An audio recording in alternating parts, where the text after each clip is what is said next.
Hello, good morning. I'm alive. My uterus might not like me, but I'm still here. And while I was in the hospital, that made me think of a story time. So come on, my babies, it's story time. Boom, boom, it's story time. Boom, boom, paranormal Chicago activity. Wait, catchy. Y'all was worried about me? Listen, if I'm in the hospital and I'm making jokes, I'ma be okay. Being in the hospital remained? Being in the hospital remained. Being in the hospital reminded me, wow. Being in the hospital reminded me of this time that I was there for a surgery and this lady was literally bargaining with death in order for her to keep her life. Y'all, I got polycystic ovaries. For me, my polycystic ovaries do crazy ass shit, like attempt to take me out. This one time, I had a cyst on my ovary that was so big that when it erupted, like, it fucked up a lot of stuff. So I'm in a hospital and they had to like take out the scar tissue and all this other shit. Anywho, please understand that yes, I partake in happy trees, but that's all that I do. I don't do pills, I don't do powders, I don't do alcohol, just my happy trees. So when they gave me that Demerol in that IV, baby, when I tell you I was whole, I was so high, God looked up and was like, get your ass back down. But it was a lady that was next to me. She was the only thing that made me so. I turned over in my sleep and I hear her whispering. Now, initially, that don't bother me until I start hearing her do Hail Mary. At the end of her Hail Mary, like, first of all, I need y'all to understand there's like 60 Hail Marys because each bead around the rosary is a Hail Mary. She get around the whole rosary. And now that she's back at the end, I don't know if y'all know this, but the reason why it's two different types of beads on the rosary is because those beads have different types of prayer. So at the last one is really supposed to be you repenting and sealing in everything that you just prayed for around the rosary. As she get to the end, I hear her say, "Oh great spirit, can I bear you my soul?" And I hear a man say yes. But oh bitch, he sound like motherfucking Darth Vader. Straight up, Luke, I am your father. I did that pretty fucking good. That Demerol in my veins started dimming because I was getting sober real quick. The energy in the room went from high electricity to null. Absolutely nothing. That voice said, "Speak unto me your soul." Sis started going off about how she been living a wicked life. She has no idea how she got there. It felt like something took over her. She had began sleeping with her sister husband. And now she's giving the ultimate pay because as she was having the affair with her sister's husband, she got pregnant. And when she got pregnant, the baby got stuck in her fallopian tubes. And guess what? Her fallopian tubes ripped open. And now she is sitting there dying because of her sin. Now picture this. It's a curtain in between us.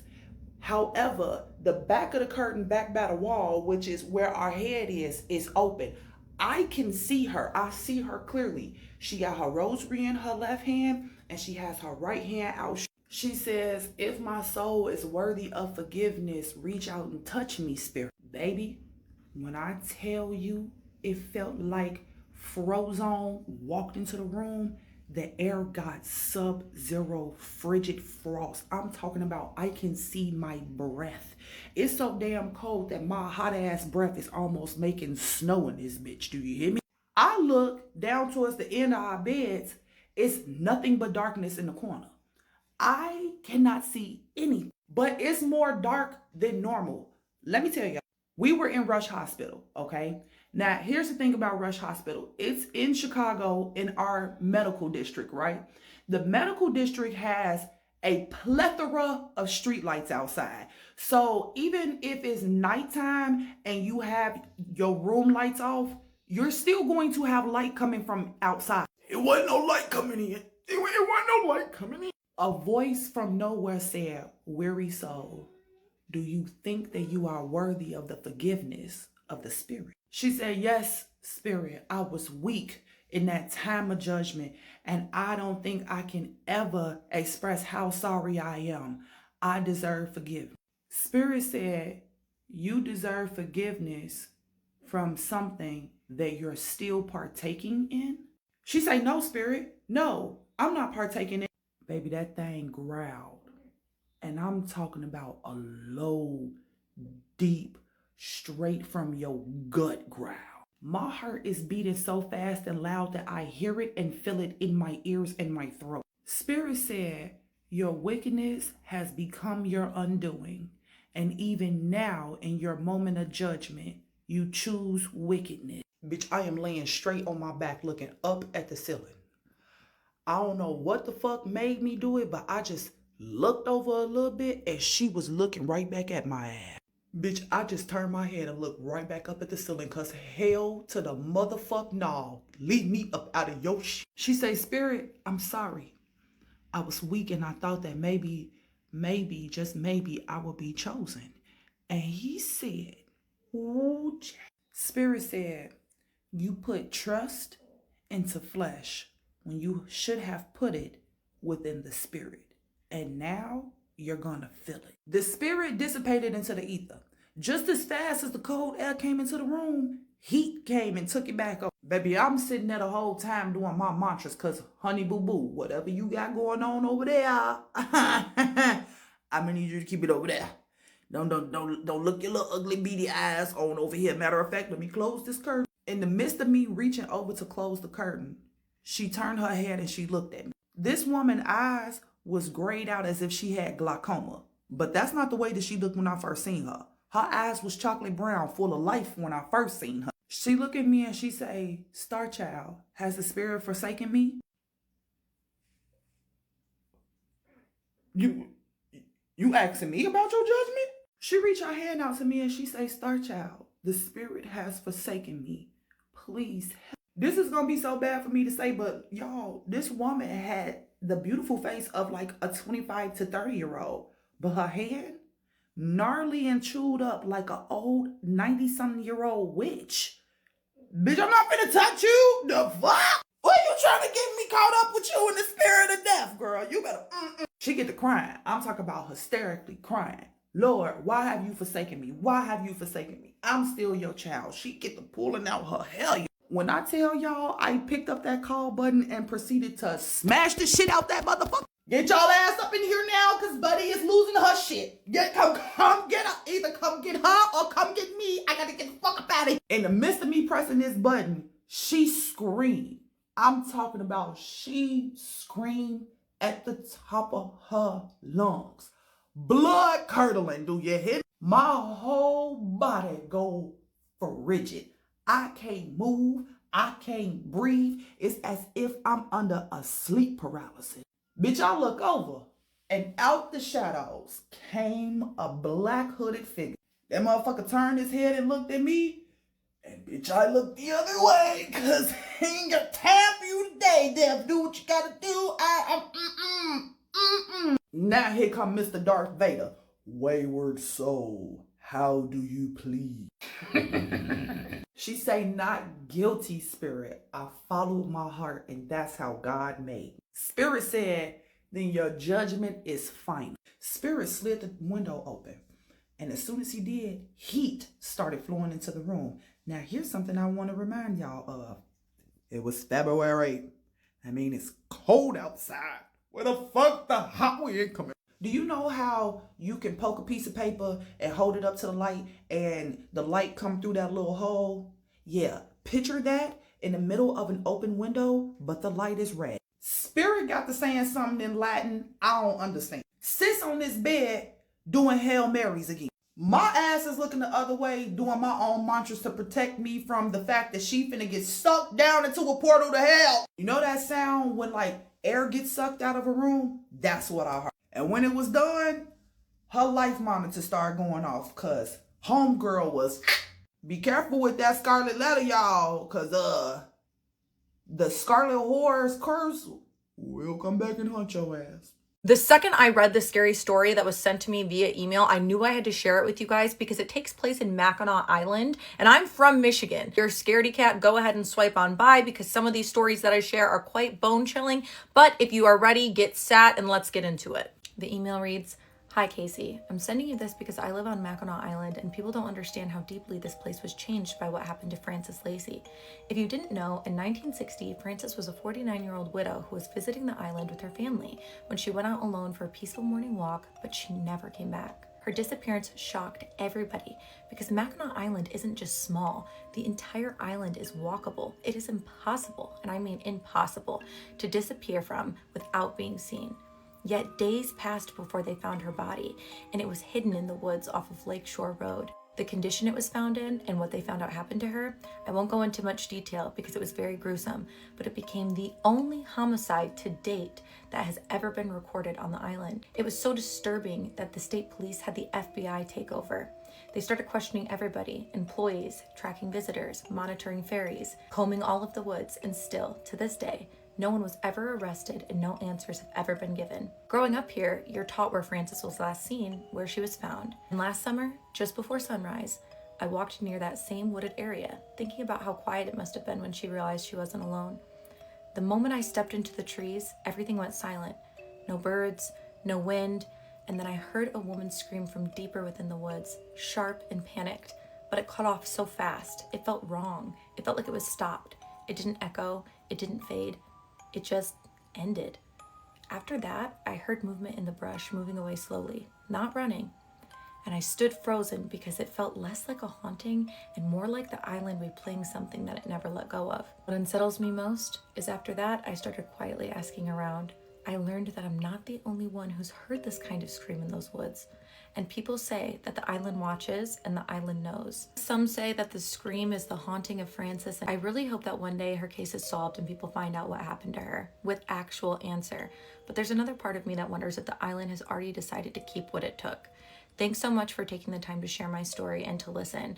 Also, if anybody who watches your page has ever experienced anything similar from Mackinac Island, I would really love to hear about it. Again, thanks so much. All the best, Claire. First of all, Claire, thank you so much for sharing your experience and also that story. I literally, again, I'm from Michigan. I had no idea. I've never heard the story about her, and that is so deeply unsettling that it's unsolved. If you guys don't know anything about Mackinac Island, like, it is tiny. People don't drive cars. I mean, it's actually crazy that a crime like that could happen and never be solved. Is actually shocking to me. So I'm definitely going to want to dig more into that. If you guys have a scary story you want to share with me, make sure to send it to the email that is located in my bio of this page. As always, thank you for watching. Love you. Bye. I need to tell you this ghost story. I want to share some personal encounters I've had throughout my life. Thank you for sharing, but I also kind of hate this. The earliest ones are from when I was very little. We used to live with my aunt in her house before my current home was built. I was a toddler, and my mom said that I once came running from the hallway crying and pointing at the closet at the back end of the hallway, saying there was a girl with Kool-Aid all over her face. Something tells me that it wasn't Kool-Aid. Something tells me it was not Kool-Aid. Of course there was nothing there. No, of course. Of course. Yeah, right. I just ended up leaving my mom super freaked out. Understandably so. Another encounter happened regularly when I was younger. Right. No, we love when things are consistent. We love it. There's a graveyard on the way to my current house, and my mom told me I would sometimes wave as we passed by. If I was your mother, I would have had thoughts of throwing the entire child away. It's not just ghost children that creep me out. It's regular, schmegular, living children who do creepy things as well. Why are we seeing little girls in closets? Okay, why are we waving at a graveyard as we pass by? Those are things no child should do. Even weirder is that my little cousin did the same years later when my mom would drive by the same graveyard. So it runs in the family. Oh, so it runs in the family. Okay, got it. The third encounter was when I was a bit older. I was in maybe first grade. Anyways, I was doing my homework after dark. There's a window that's plastered right in the middle of my room. We live out in the country, and back then, we essentially had no nearby neighbors, and there was absolutely no sources of light at all. So imagine how shook my mom was when I walked up to her and told her I couldn't do my homework because a girl was staring at me through the window. My entire body clenched.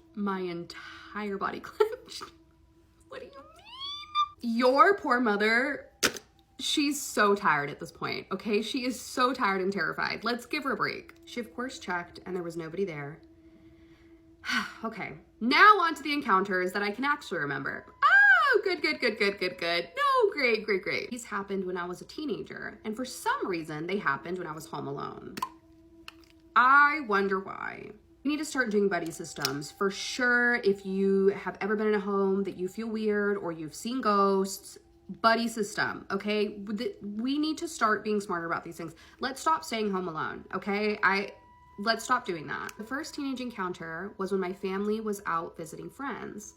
I was walking from my restroom to my bedroom when I glanced down the hall that leads to the living room. If any part of this next story has that little girl involved, I am so out of here. I'm so done. My heart almost jumped out of my chest when I saw a pair of translucent legs standing there facing me. It was like as if someone had been cut in half and their legs were just left standing there. Body parts? Actually, no, let me rephrase that.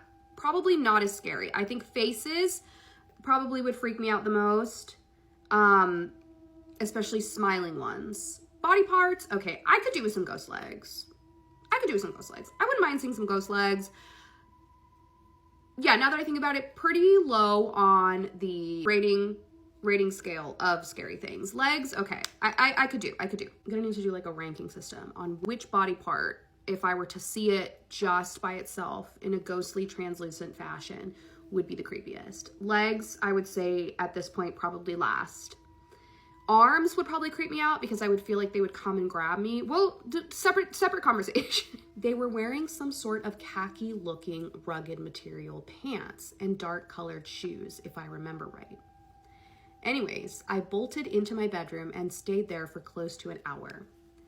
When I went out to check if anything was there, they were gone. The next teenage encounter happened not long after. I was home alone again. See, we need to be learning from our mistakes. We need to be learning from our mistakes. We need to be taking notes. We need to be double checking. We need to make sure, hey, last time that I was home alone, I saw legs. So this time, maybe I'll see the rest. My family was once again visiting the same friends. They used to do that a lot. Well, I mean, if I was your mother, she said, you're on your own, kid. Okay, I'm going out. This is honestly the best mascara. If you have eyelashes like mine that tend to like stick out and down, and no matter how much curl you put, they'll still kind of be way down, this is the best drugstore mascara you are ever going to get. This is the Lash Paradise, I think L'Oreal. I promise you, it is so good. I thought they had gotten back because I heard my brother screaming. My little brother used to be extremely rowdy and would scream and screech a lot just to be loud. Go outside to check, and the front yard is absolutely empty.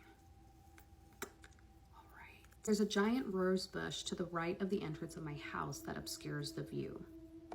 From behind it, I began to hear heavy, crunching footsteps and this weird clicking sound. Oh no. Have you guys seen those videos where it says like, oh, scientists have said that if there were real zombies, like they wouldn't sound like the Walking Dead zombies, they would sound like I Am Legend zombie. Like someone was rapidly clicking their tongue. I am sick, okay? There is a giant pit in my stomach right now. I slammed the door shut and locked it. Not entirely sure if that encounter counts as a ghost one, but it was definitely supernatural. The screaming sounded exactly like my brother, and it was just cut off the moment I opened the front door. Are you thinking what I'm thinking? There's a lot of mimic stories going on right now. There were 2 other events. Okay, so we're not done. We're not done. There was one time where I thought I heard the front door being violently rattled when I was home alone again. And the time when I was home alone once more and heard scratching coming from the attic door. My mom ended up saging the house, and I believe she blessed the property. I'm not entirely sure, but I haven't had anything else weird happen at home since then. Her mother was probably like, listen, after all of these years, we need to figure something out. Somebody get me the sage. I just know she was walking around that property like... One of my friends passed away a few days ago. She was a nun. She's from the convent that I used to work at. You know how I always talk about the nuns. But it made me think of this story. And while I'm very sad that she passed away, this story always warms my heart. So when my Gaga died, when my grandma died, before she passed, she lived at the convent for a little while. Like, they would take in certain lay people, like, for example, I worked at the facility as a nurse, and my aunt worked at the facility, and my sister worked at the facility at the convent. So, like, it was okay for my Gaga, my grandma, to stay there. So she lived at the convent. And so did some other lay people, but they wouldn't just take in anybody, right? And so we were all really close with the nuns. Like, I knew a lot of them, my aunt, my sister, my Gaga, we all knew the nuns. And we were there on a regular basis because my grandma lived there. And when my Gaga passed away, when she died, one of the nuns convinced Mike, the guy who drove the bus for the convent to, like, take them to doctor's appointments and stuff, convinced him to take the convent bus and take the nuns to my grandma's funeral. So the first people to arrive at my Gaga's funeral were the nuns. And it was so kind of them, because we didn't ask them to come. Like, we would never ask them to leave their home and, like, make that ride. But they did. A lot of them came. It was just incredible. And one of them was almost 100 years old at the time. It was just such a heartfelt, kind thing. And I just want to make this point.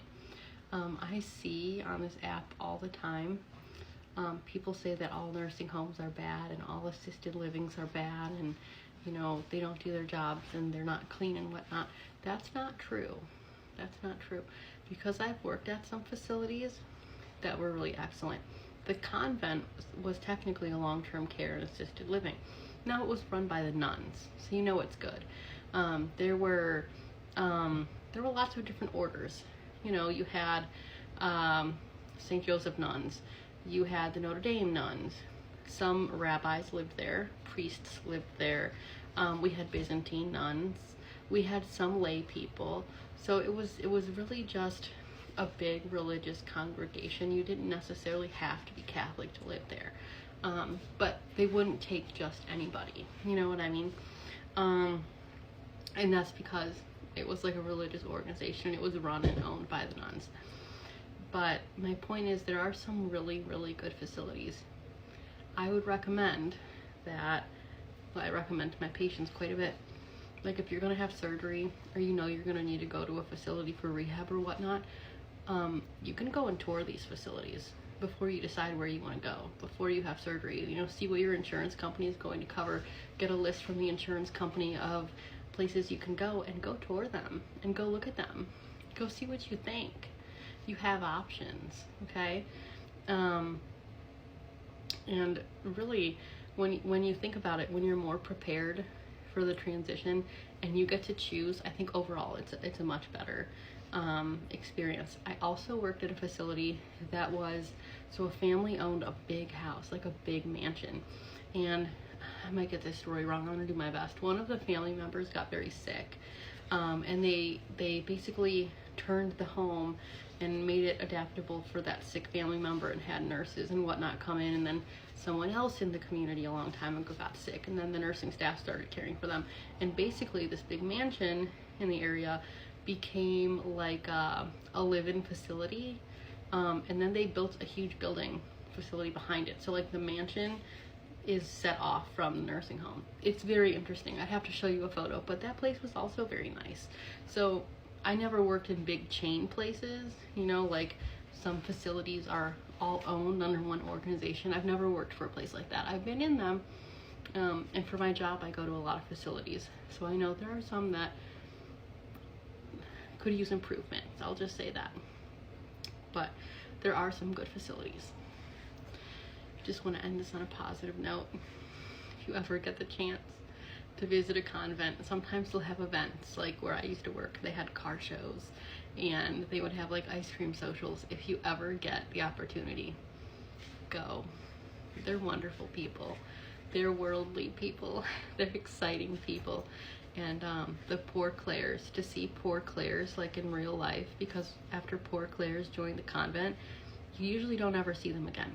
So before I start this story, this takes place in Mexico in a house that doesn't have air conditioning. So this guy says that it was a normal day in August and it was so hot that he couldn't fall asleep even though they had the windows open. He was like in between awake and asleep, so his body felt really heavy. He tried to change positions from what he was sleeping to turn the other way, but he couldn't move. His arms wouldn't move, his legs wouldn't move, and when he would try to speak, he said nothing would come out of his mouth. He felt like something was putting pressure on his chest. He explains it almost like if somebody was sitting on top of his chest. Said that he opened his eyes a little bit and he saw someone over him. The person was wearing his girlfriend's top, the one that she uses when she goes to bed. He says that the person moved and the light from the hallway was able to hit the person's face and he could see that it was an old man. This man had facial hair, he looked really old, and that his eyes were completely white. He turns his head and sees that his girlfriend is still laying in bed asleep, but she's facing her back towards him. He didn't see anything wrong with her. He could see that she was breathing well, still in deep sleep like normal. He could still feel like the man that was on top of him with his arms over his chest for like the next few minutes. Then out of nowhere, he was able to move one of his hands and that man just disappeared completely. He still looks up and the man was not there. He looks to the side to see if his girlfriend's okay and she's not laying there next to him. And just when he was seeing that she wasn't on the bed, she actually enters the bedroom. She was walking in with a glass of water, still half asleep. He will never understand what happened or who was on top of him or who the fuck was laying next to him, because obviously that was not his girlfriend. In my opinion, it sounds like sleep paralysis, but like, why did he see this girlfriend still laying there? And also, like, why the fuck was this old man wearing his girlfriend's top on top of him? That sounds crazy. I hope that I never experienced that, because what the hell? What do you guys think? Let's read another one of your scary stories. Back during my sophomore year of high school, I did the choir event called All Region. Every year, we always did rehearsals at the Julie Rogers Theater. A little side note about me, I can usually sense energy when it comes to buildings. With the Julie Rogers, you could tell something has been there, but it never felt negative or scary. It was just a presence that felt calm and normal. This one specific rehearsal, the workers had to close the Julie Rogers early so they could set up for our concert the next day. Because of that, they moved our rehearsal to the Jefferson Theater instead. As we were walking over there, I overheard some of my friends talking about how Jefferson was haunted and that there were tunnels underneath it that ran throughout downtown. I didn't really think much of it at the time and just kept walking. But as we got closer to the Jefferson, I started feeling this dark, eerie feeling wash over me. I'm not exaggerating when I say the exact moment my feet crossed the entryway, the energy completely changed. It felt cold, dark, and heavy, like my body was telling me I don't know if I should be here. When they took us onto the stage to start rehearsal, I couldn't focus at all. I felt drawn to look around the theater like something was pulling my attention away. I literally could not stop scanning the space. While I was doing that, I noticed the statues in the lobby were facing different directions. I even asked one of my friends about it, and they confirmed that the statues weren't all facing the same way at the time. Eventually, I had to use the restroom, so I asked a monitor to take me. The guy was wearing what I can only describe as an old stage manager-style clothes. Not modern, but not like the other staff. At first, he told me the bathroom was downstairs in the basement. I said I didn't know where that was, and I didn't want to go by myself. When I tell you that this man made every excuse possible not to go with me, it was honestly strange. After a while, he finally agreed and took me down. To get there, we had to walk through the auditorium to the lobby where the door to the basement was. The moment we stepped into the lobby, I felt like I was being watched. I kept looking around to see if anyone else was there with us, but it was just the two of us. As he walked me down to the basement, the deeper we went, the colder it got. And I don't mean air conditioning cold, I mean like wind-blowing, unnatural cold. He showed me where the bathroom was and left me there. While I was in the bathroom, I still felt like I was being watched. I checked my surroundings, even looked under the stalls, and I was completely alone. When I finished and walked back out, the monitor was gone. I looked around to see if he had gone further down the hallway or back upstairs, but I couldn't find him anywhere. As I stood there, I looked farther down the hallway, which I honestly think was part of the tunnel system that connects downtown, and I heard scurrying sounds, like feet shuffling on the ground. That scared me so bad that I immediately ran back up the stairs. The moment I reached the top, I looked into the lobby, and every single statue was now facing the door that I had just come out of. All of them. I knew that wasn't how they were before because I had noticed earlier and even asked a friend about it. And that's when I completely freaked out. I ran back into the auditorium and onto the stage. Everyone was confused and asking where I had been. I told them the monitor guy took me to the restroom, and that's when they all looked at me and said, "There is no monitor guy." I'd be curious to know if any of your other friends picked up on the energy or picked up on any other entities or people that weren't actually there. So if you're seeing this, please make sure to comment and follow up on it. I'm curious. Thank you so much for sending in this story. And as always, if you guys have any stories you'd like me to read, please send them my way and I will see you in the next one. Imagine this. You're getting home, it's late, you see your husband with his back turned in the kitchen getting himself something to eat. And you're telling him, listen, honey, I don't have time to talk right now. I really am tired. I need to go upstairs. I need to go to sleep. I say a word to you, so you keep walking up the stairs. You get into the room, you take your clothes off, you hop into the shower, you take a shower, you get your PJs on, and you lay down. And he's laying on the bed with his back towards you again. No questions asked, you turn off the light and you fall asleep. Same night, around 3 o'clock in the morning, you get a call. Like, what? Who's calling me at 3 o'clock in the morning? So, of course, you're sitting there snuggle up with your husband. He's hugging you, and you're looking at your phone, and your phone says it's your husband calling. I say Jessica went cold. She went cold. Ice cold. Do not draw attention to her husband laying down next to her. She gently removes his hands off of her. Now, that's when she realized she wasn't the only person who was ice cold. That her husband, who was laying down next to her, tightened up his grip around her waist and said, "Death is coming." She jumped off that bed so quick and answered that phone, turned on the light and looked, and he was not in the bed any longer. When she answered the phone, it was the hospital calling, and they were letting her know that her husband got into a serious accident hours before, and he's been in a coma ever since. Them at what time did he get to the hospital, and they told her he got to the hospital around 8 o'clock. And when she recalled him in the kitchen, she had walked in also 8 o'clock. Started putting her clothes on, and when she got to the hospital, she asked them what had happened to her husband. They were telling her that they didn't really know, that she was more than welcome to see her husband, and once she walked into the room, there was a nurse changing his IV. Arrived into the room, she introduced herself as the wife to the patient. Proceeded to show her where all the things that he had on in the closet. And when Jessica looked at the clothes that were in the closet, she realized that the same clothes that she saw him in the house with earlier that night was the same clothes that were in the closet. She realized that the spirit or the person or whoever she saw in the house that night was her husband. With time, her husband did recover. However, she never recovered from that night. I think that was, you think it was the husband just warning her about death at the door, or was that something else?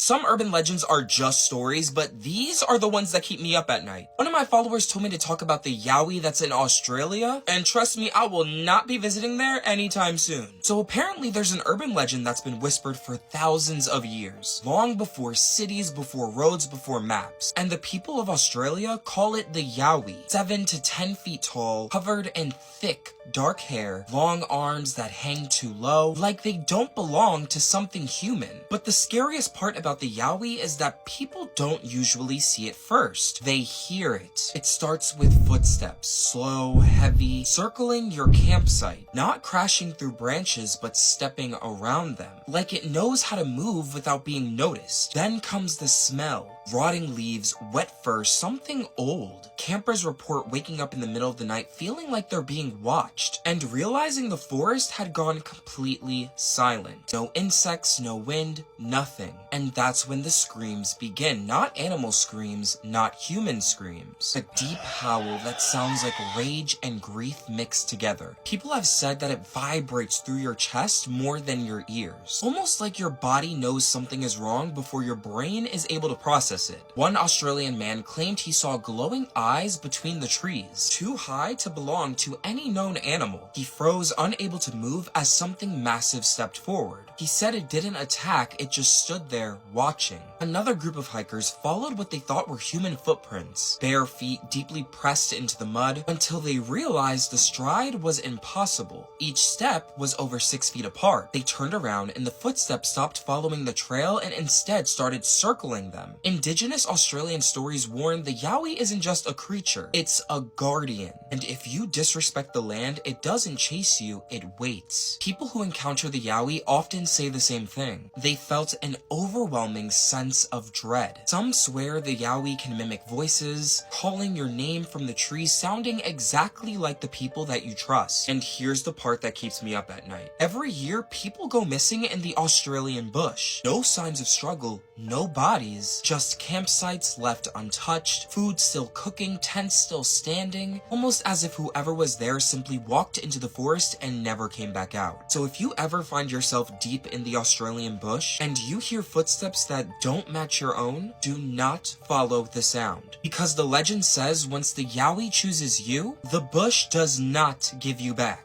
Oh my gosh, I would have freaked out. So the woman telling this story says that this isn't the only paranormal thing that has ever happened to her, but it is the one that creeped her out the most. So about 4 years ago, her 2.5-year-old son woke her and her husband up as he crawled into their bed. She said she couldn't fall back asleep and neither could her husband, so she decided she was going to go and work on a project she had going in her craft room. She had been working for about 45 minutes when she noticed that the monitor to the nanny cams started to vigorously flicker on and off. Now, mind you, these cameras were continuous feed. They were not motion censored cameras. She also mentions that the cameras show 2 different locations in the house. One points into the living room and the other into her son's room. So she gets up, goes across the room, picks up the monitor, and just as she does, it emits this ridiculously loud, ear-piercing, almost like microphone feedback sound. She said it startled her and she drops the monitor face down. She looks down and she notices that the glow around the monitor facing down stopped flickering. So she picks it up to look at it. And when she does, she sees her son standing in the middle of the living room as stiff as a statue, just staring forward at the wall. So she starts going towards the door to go out and get her son, and as she approaches the door frame, she looks down at the monitor again. And guys, this is so gross. She says when she looks at the monitor, her son turns his head, only his head, keeping his body still, and just looks straight up to the corner of the living room, making direct eye contact with the camera. She said he had zero expression on his face, just like a dead stare. So she rushes out of the room. She goes down the hall, through the small kitchen and dining room, rounds the corner to the living room, and finds nobody there. Living room completely empty. No son in sight. So she says she goes into her bedroom, which is on the other side, and there lies her son, dead asleep, laying in the same position he was when she left the room initially. When she gets into the bedroom, her husband looks up from his e-reader and she asked him, did he get up and leave the room? And he says, no. And then she asked him, did you leave the room? Possibly leaving that space of time open for him to sneak out into the living room without anybody seeing him. And he said, no, he has been in the bedroom the entire time and their son had never woke up, not once, hasn't even moved. She said that something about that dead blank stare, the way that nothing moved on his body except his head, to just go staring right at that camera, it just gives her chills to this day. Oh, that was so creepy. Let me know what your thoughts are. And if you're new here, follow for more creepy story time. See, the most terrifying thing ever is not ghost stories or haunted places. No, it's humans, especially the ones that can do anything for fame, just like this one.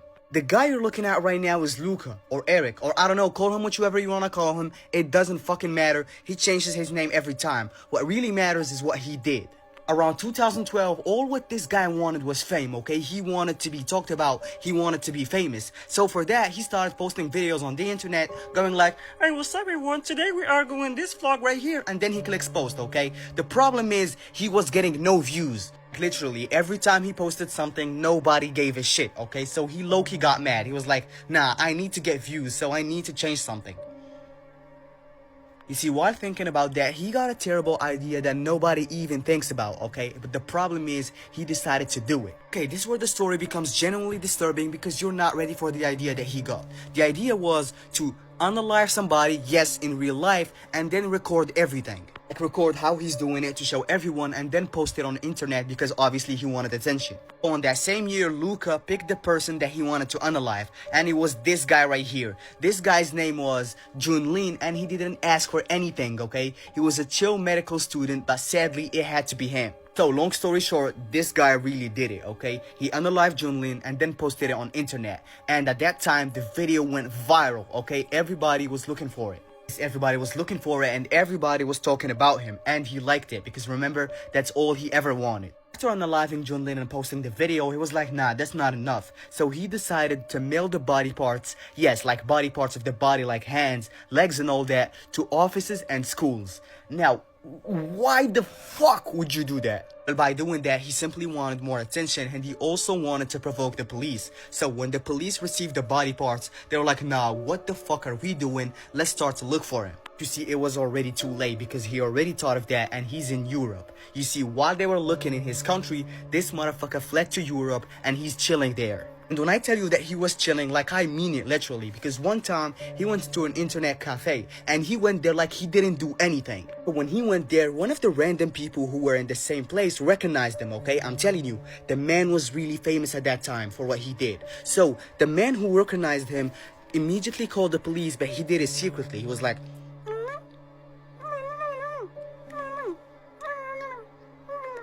this were the police of Berlin. He was in Berlin, by the way. He fled all the way to Germany. Anyways, this where the police immediately rushed to that place, and it was him indeed. And just like that, ladies and gentlemen, they flew back to Canada where he committed the crime, and he got a chill life sentence. He is not getting that phone back. Hey, I know that some of you will try to look for the video where the guy got unalived. I'm telling you, don't do it, okay? First of all, it's not worth it. You will just waste your time. And even if you found it, so what? It's probably illegal where you live. I mean, I guess, but like, nah, it's not worth it. My story happened in a small rancho in Coahuila, Mexico, specifically just outside of Torreon. In that area, people strongly believe in brujas, brujeria, and mal de ojo. One night, I was spending the night at my tia's house. My cousin and I were sharing a bed. Suddenly, llegó el apagón. The power went out in the entire rancho. Keep in mind, this was in the middle of summer, so it was extremely hot. My aunt came into the room and told us to move to her bed, since it was right in front of a window, and we could get some air coming through. I chose to sleep closest to the window, with my back facing it, and facing my cousin instead. Not long after, we heard our dog barking like crazy. Then we heard what sounded like huge wings flapping. And suddenly, boom, something big and heavy hit the ground. You could clearly hear the impact. I opened my eyes, still facing my cousin, and we were staring at each other. She asked me, "Did you hear that?" I answered, "Yes." Then she said, "Turn around and see if you see anything." I told her, "Hell no, girl, I'm not looking." Eventually, we fell asleep. The next morning, while we were having breakfast, my cousin and I told my aunt what we heard that night. She looked at us and said, "Qué bueno que no voltearon a ver, porque si hubieran visto, se hubieran asustado. Eso era una bruja." Good thing you guys didn't turn around to look, because if you would have been scared. That was a witch. The chills I felt when she told me that. Now I'm 27 years old, and her house still scares me because of that night. You can't make this stuff up. Might have known the story of real-life boogeyman. When a spirit sits on your bed, it's often trying to convey a message. Now, these are usually the spirits of a loved one or someone that you knew, right? And this is their way of saying, "Hey, I'm still here," or trying to let you know that something is going to happen, or everything is going to be all right, or you should make that decision. Now, when you think about it, what do we do when we talk to someone? We sit on their bed, right? Usually on the corner. Or this could be a comforting thing. Now, I had heard the story about this girl who every night she would wake up and feel like something was sitting on the corner of her bed. And in the morning when she would wake up, she would notice that the covers were kind of double folded around her. And she didn't really think much of this until one day she's talking to her aunt. And she tells her about these things that happen to her at night. Her aunt just starts bawling and crying. And she goes, "When your mother, who passed away when she was a little girl, she would come in my bedroom when I was upset or I was sad. She would sit on the corner of my bed, and after I would fall asleep, she would fold the cover in like a double fold over the top of me." So, as you can see, this is her mother trying to communicate that she's still there with her. I have some pretty big issues with Ed and Lorraine Warren, but some of the stories that they've talked about, some of their stories that have been turned into movies are really interesting. The Conjuring house is probably the most infamous case that they've ever done, and there was a movie that we've probably all seen, The Conjuring, that did come out based on it, but the real story is genuinely terrifying. The story starts with the Perrin family. They moved into the house in January of 1971. The Perrin family were able to move in because this house was significantly cheaper than what they were expecting in the area. This was a 14-room farmhouse in Harrisville, Rhode Island. Things started happening pretty much right away. They all knew that there was a spirit in the house, but they all thought it was pretty harmless. What happened at first was things would just kind of move around on their own. The girls would hear things, just strange things would happen. But it really appeared as if whatever spirit was in the house was coming after Caroline the hardest. If she would sweep them off the floors, new piles of dirt would just randomly show up as if someone had swept them. It was just really going hard after Caroline. When all of this was happening, Caroline finally decided to research the house. She found that the history of the house was disturbing. She found that this house had belonged to the same family for 8 generations, and there had been several deaths in the house that were weird. She found that the house had been under the same family for 8 generations. Several of the family members had passed away under mysterious circumstances in the house. There was a creek that ran nearby the house, and several of the children from this family had drowned in this creek. A couple were murdered, and some of them even took their own lives in the attic of this house. But the spirit that was most disturbing was that of Bathsheba. Now, Caroline did find that a woman named Bathsheba had lived in this house. This is an image that many people claim is Bathsheba, and she's this person right here. Now, either Bathsheba was horribly misunderstood or she was downright evil, with many people claiming that she was the Satanist. She was babysitting a child that, like one of her neighbor's children. This child passed away while in her care. Many people claimed that Bathsheba took the life of this child, but no charges were ever filed. She was never convicted of anything. But the Perrin family believed that Bathsheba was actually the one haunting them. There were several other things that were happening during this haunting. They could often feel a presence following them through the house. There was a terrible stench that would follow them. The Warrens would frequently come to investigate this house. Ed and Lorraine even did a seance in the house, and it was during this seance they say that Caroline became possessed by the spirit of Bathsheba. There were several witnesses to the seance. They say that Caroline started speaking in languages that she didn't otherwise know, that her chair started levitating. Now, the Warrens said that they never did a exorcism because that had to be done by a priest. It was after this seance that Roger actually kicked Ed and Lorraine Warren out of his house because he was worried about his wife's mental health.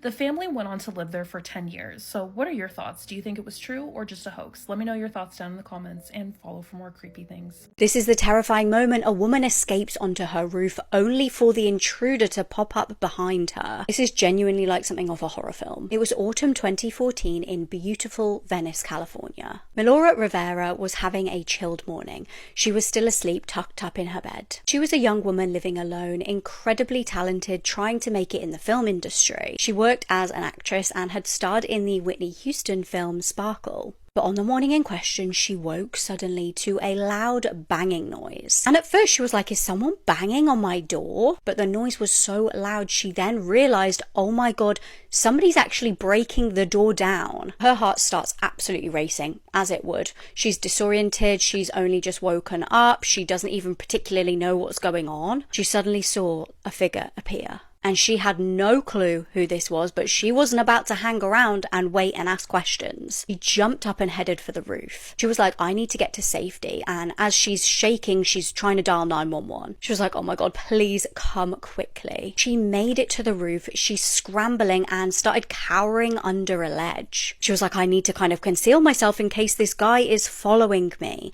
And he was. And this might be the quickest that I've ever heard of police arriving at any scene. They arrived there less than 2 minutes after she made the call. I'd imagine it still felt like forever for her. I mean, the seconds must have felt like hours. As soon as the police got there, as she's cowering in place, he pops up behind her. Honestly, this picture gave me nightmares. It's like something off a horror film. She knew that she couldn't just jump down. There was like a 20-foot drop. She couldn't just Spider-Man off the roof. Thankfully, though, police were able to help her get down and arrest the intruder. He was identified as 29-year-old Christian Hicks, and interestingly, he did have a criminal past. He'd previously been convicted of carrying an unregistered loaded hand G and also corporal injury to a spouse, cohabitant, or child's parent. He was charged with with first-degree burglary, but I couldn't find anywhere whether he was actually imprisoned at all. I wonder if you guys can find this. I even looked on like inmate search and stuff. I couldn't find Christian Hicks anywhere. There's a reason that she is considered to be the most dangerous woman in English criminal history, and why she will never be released from prison. I'm True Crime Caitlin, and this is serial killer Joanne Dennehy. This is a shorter version of this case. To hear a fuller deep dive, head over to the True Crime with Caitlin podcast, available wherever you stream. Joanne Dennehy was a very well-known career criminal who was dependent on drugs, alcohol, and struggled with her mental health. At only 15 years old, she would run away from home to be with her 21-year-old boyfriend, who she went on to have 2 daughters with. Joanne spent many years going in and out of prison for several different charges, including theft, burglary, assault, and drug charges. When she was released from prison in 2013, she was given a room to live in rent-free by landlord Kevin Lee, who she had begun a sexual relationship with. On the 19th of March 2013, Joanne would lure Polish immigrant Lukas Slabowski to her flat at Rollinston Garth, Peterborough. The two had only known each other for a few days, and Lukas believed that he was in a relationship with Joanne, and he was so happy about it. He even texted one of his friends saying life is beautiful. After luring Lukas to her flat, Joanne would blindfold him and then launched a vicious attack on him, stabbing him in the chest, piercing his heart, and killing him. This was her very first murder, and she sickeningly had a goal that she wanted to murder 9 men, and just days later she would take another life. She would arrive to the room of John Chapman just over a week later. John was alcohol dependent, and Joanne used the ruse of drinking together to get John to not only open his door to her, but allow her inside of his room. John and Joanne didn't see eye to eye, and she had actually already made threats towards John, and he would call her the crazy woman. But with alcohol in hand, he allowed her inside. After getting so drunk that he passed out, Joanne would begin a fatal, frenzied attack on him. She would stab him so severely in the neck that she severed his carotid artery, and then stabbed him in the chest 5 times. The bodies of Lukas and John would be dumped in the nearby Thorny Dyke ditch, and Joanne would enlist the help of her friend Gary Stretch Richards, who, by the way, was 7'3" tall. He was a literal giant. On the 30th of March 2013, police in Peterborough would receive a chilling phone call. Someone was reporting that they had just discovered a body in a ditch in the Newborough area. When officers arrived, they would discover the body of Kevin Lee. He was dressed only in a women's black sequin dress, and his body was discovered in a posed position, one where his naked behind was up in the air and his face was in the ground. Kevin Lee, a very beloved married father, had been sadistically stabbed to death, and extensive wounds on his arms and hands showed that he had tried to fight for his life. Where Kevin was found was quite a remote area, and so there was no CCTV cameras or anything like that for the police to comb through. So they decided to pull all of the data from a nearby phone tower. Alongside searching through Kevin's phone records, what they would discover was that at least one other phone had done the exact same journey as Kevin, and that phone belonged to Joanne Dennehy. After the discovery and news broke of Kevin's murder, Joanne and Gary went on the run. They drove 140 miles from Peterborough to Hereford, but Joanne still wasn't done. Here on the 2nd of April, she would launch another 2 horrific stabbing attacks on 2 separate men who were literally just out and about, minding their own business, walking their dogs. To add insult to injury, she would actually kidnap one of the dogs. Robin Barraza and John Rogers, who were both victims of the attack, would thankfully survive their injuries. Joanne was apprehended soon after committing these attacks, and while getting booked into the prison, she compared committing murder to like going for a Sunday roast. She was shown absolutely no remorse and no sorry for what she had done. If anything, she was proud of it. The day after her arrest, the bodies of Lukas and John would be discovered in the Thorny Dyke ditch, and it didn't take much for them to link these murders to Joanne Dennehy. During her time on remand while awaiting trial, she would be placed into solitary confinement for 2 years. This is after a prison officer discovered that Joanne had made a detailed escape plan. She wanted to cut off one of the fingers of one of the female prison guards and use this to overpass the biometric system within the prison. That's how she was going to escape. It came as a huge shock to everyone in the courtroom when Joanne Dennehy pled guilty to all of her charges. This was 3 charges of murder and 2 charges of attempted murder. For this, she would be slapped with the ultimate sentence. She was handed a whole life order, meaning that she will never be released from prison. She will spend the rest of her natural life behind bars. To hear this case in more fuller detail, head over to the True Crime with Caitlin podcast, where this episode has just gone live.